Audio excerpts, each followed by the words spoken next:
Tiszteltem megkérem Radnóti Zoltán rabbi urat tartsa meg beszédet. Ilyenkor mindig nagyon nehéz megszólalni mindannyiunknak, hiszen mit mondhat egy lelkész, rabbi vagy pap, hogy lehet a világban ennyi fájdalom, amit emberek átéltek és túléltek, és éppen ezért talán azt mondható, hogy a legelső szava mindig a köszöneté, ahány városban vagyok, hogy megköszönöm mindazoknak, akik a lelkesedésükkel, az ügy iránti elkötelezettségükkel támogatták erre a kiállításnak a létrejöttét. Az önkormányzat, az alapítvány, és persze, hogy ti is eljöttetek ide, és lehet, hogy unalmas, meg hosszú, meg furcsa, de eljöttetek, hazamentek, talán gondolkodtok róla 2-3 percet, akkor már megérte. Hiszen minden ilyen kiállításnak az az egyik legfontosabb feladat, hogy valamilyen módon jelképpé váljon, bármely is járunk ezzel a vagonnal. És amikor innen hazamentek, valóban elgondolkodván, ti is, az önkormányzat is, a tanárok is, a tanárnők is, valamilyen módon összefognánk azért, hogy mondta a tanácsnok úr is, hogy ne legyen többet ilyen. Ez egy borzasztó dolog, és az, hogy megemlékezünk a tragédiákról, egyének tragédiájáról, közösségek tragédiájáról, egy vallás tragédiájáról, egy ország tragédiájáról, ez azért is fontos, mert tudnunk kell nektek is azt, hogy voltak emberek, akiket innen, erről a vasútállomásról egyértelműen a halálba vittek el. És ez nem csak a tisztesség megadása a Jancsi bácsinak vagy az ő családjának, hanem tiszteltetás azoknak, akik nem is ismerhettünk, csak képek vannak róluk, azoknak az embereknek, akiknek már itt születtek Szombathelyen, itt nőttek föl, de sosem temették el itt őket, és bármelyik városban vagy faluban a környéken. És harmadrészt pedig talán nekünk is, nekem is, nektek is egy lelki épülés, hogy te gondolkodunk róla, szembenézünk. Lehet, hogy ha hazamentek ott, akkor meggooglizzátok, hogy Auschwitz vagy Birkenau egy képkeresővel, milyen volt az a barak, milyen volt az a krematórium, milyen volt az a ruha. Már akkor is egy picit elértünk valamit, hogy eljöttünk. És ez azért fontos, hogy soha, de soha többet ez nehogy előforduljon. Az, hogy tényleg 16 éves gyerekeket így homlokon lő, és így kidőlnek a sorba az emberek.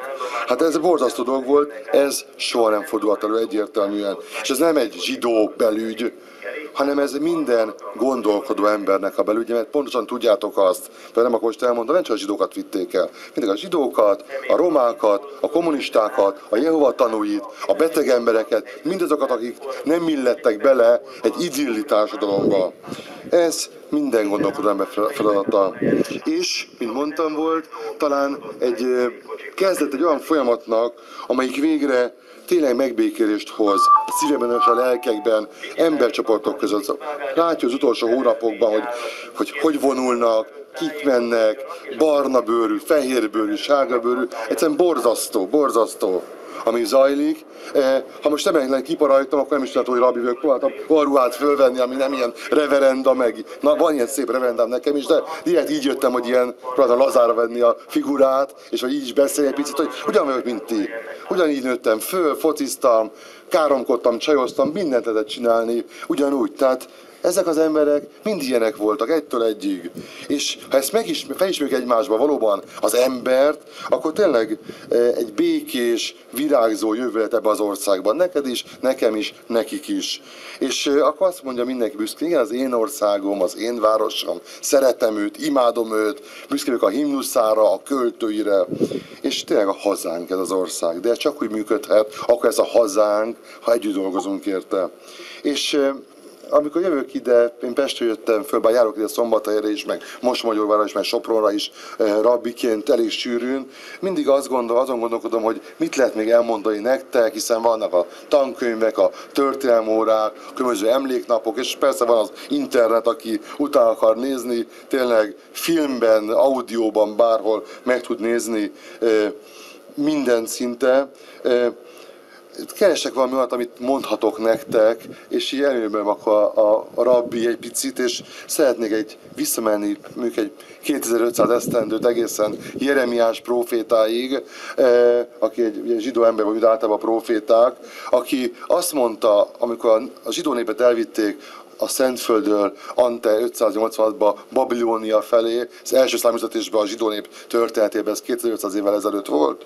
Azt mondta a népnek, mint próféta, hogy állíts magadnak útjelzőket, helyezz le magadnak oszlopokat, és fordítsd a szíved az országútra, az útra, amelyen mentél. Tehát ezt mondta a próféta, amikor elmegyünk, ez egy nagyon fontos dolog, útjelzőket állítani. Mi az útjelző számunkra? Mi az út, amin megyünk? Ez a történelmi emlékek, a ti történelmetek, az én történelmem, a mi történelmünk. Szeretnék egy pár szót mondani a környékről, hát ha szintén is ismeritek, hogy itt Szombathely környékén milyen zsidóság volt. Tehát már ezelőtt kb. 190 évvel Batthyány herceg Szőkeföldön a zsidóknak zsinagógát épített. Szent Mártonban már 1848-ban majdnem 300 zsidó élt. Voltak is pogromisták, akik 48-ban rögtön utána, de ott maradtak, hogy szerettek itt élni.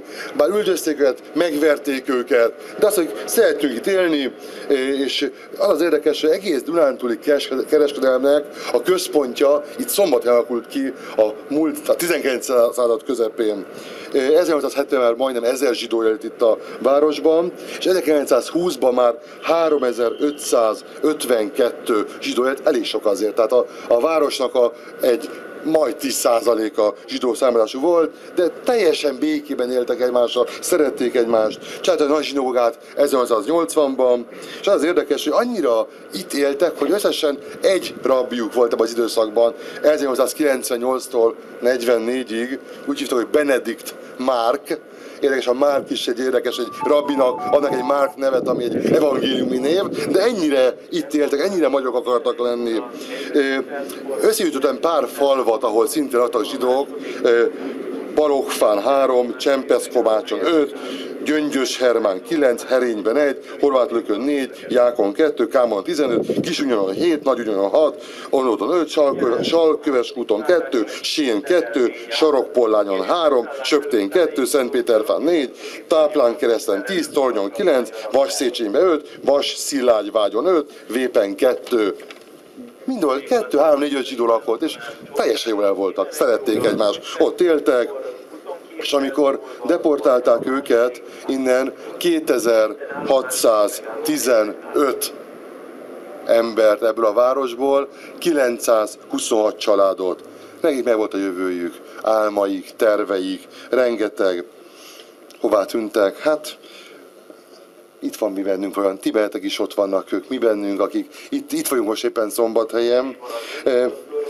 Ez a vidéki zsidóság volt az ország zsidósága. Tehát akik Budapesten éltek, azok egy kicsit ilyen furcsa, elvilágosodó zsidók voltak, akik vidéki városokban éltek, a falvakban éltek, látták a képeket a nagy szakállal, nagy pajesszal, ők voltak az igazán vallásos, őszintén imádkozó, őszintén hívő, őszintén dolgozó emberek. Hát itt éltek a mi eleink, a ti eleitek, iskolákban alapítottak, tanítottak, becsületes emberhez méltóan éltek, és valóban, mint mondtam, ennek a városnak a zsidósága példaértékű volt egész Dunántúlon.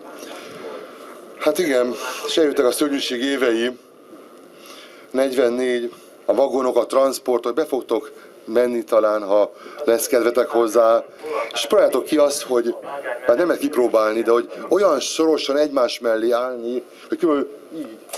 Így kellett menni, 3-4 napon keresztül, egyiknek a válla a másik állában, mint mondta, pisilni, kakilni. Egy vödörbe, az egész vagonnak, oda turakodni, embertelen körülmények között. Hát igen, erre emlékezünk most, hogy ez nehogy még egyszer előfordul, és sorolhatnánk, hogy hallottuk. Mit tehetünk mi? Ez az utolsó kérdésem, én vagy ti. Hát a mi feladatunk, bárhová is tartozzunk, bármilyenbe higgyünk, hogy megőrizzük ezeket az emlékeket. Nehogy azt mondja valaki, hogy ez butasság, ez nem volt, ez kamu, ezt csak kitalálták. Nekünk a feladatunk, hogy őrizzük, hogy továbbadjuk az utókornak, és hála az önkormányzatnak beengedték ezt a kiállítást. Láttok majd fényképeket, néhányat, csak egy szimbolikus képek csak. Ugye milyen mondattal kezdtem az elején, Jeremiással? Azzal, hogy állíts magadnak útjelzőket, helyezze magadnak oszlopokat, fordítsd a szél az országútra, amin jöttél. Mi a magyar embereknek az útjelzőnk, a saját történelmünk. Nem tagadjuk meg, nem hazudjuk le, hanem szembenézzünk vele. Ezzel csak erősödünk, és éppen ezért arra kérek mindenkit, titeket, a fiatalokat elsősorban, hogy soha ne legyünk közönyösek. Soha ne engedjük meg, hogy a barátunkat, embertársat okkal, ok nélkül bántsa, mert ő szőke, vagy vörös, vagy barna bőrű. Ezt nem lehet engedni, hogy valaki másfajta, ezért bántsák, hogy megalázzák. És nem szabad elfordulnunk közönyösen. Mert mi, hogyha egyszer engem bántanak, mert alacsony vagyok, vagy dagat vagyok, vagy hosszúkás vagyok, és akkor más fordul el. Kitér, védje majd meg magát. Nem tudja az egyén megvédeni magát. Csak is a közösség védheti meg az egyént. Ezt meg kell tanulni, mert ha ezt nem tudjuk meg, akkor megismétlődik az ország katasztrófája bármelyik kisebb vagy nagyobb csoporttal. És ezért tudomásul kell venni, nem lehet másra mutogatni politikára, az Orbánra, vagy a Gyurcsányra, vagy Vonára. Nem. Csak is magunkra lehet mutogatni. Nem lehet másra fogni, politikusokra. Csak is magunkat lehet azért okkolni, a mi sorsunk és a barátaink sorsa milyen irányt is lesz. És vannak a tanárok, az idősebbek, még a kötelességük az, hogy a fiatalokat, a gyermekeinket emberségre tanítsák, hogy emberek legyenek, az azt jelenti, ne legyenek állatok. Ne legyünk állatok. A vadság, a vér, az kihoz az emberbe az állatot, még a legnormálisabból is.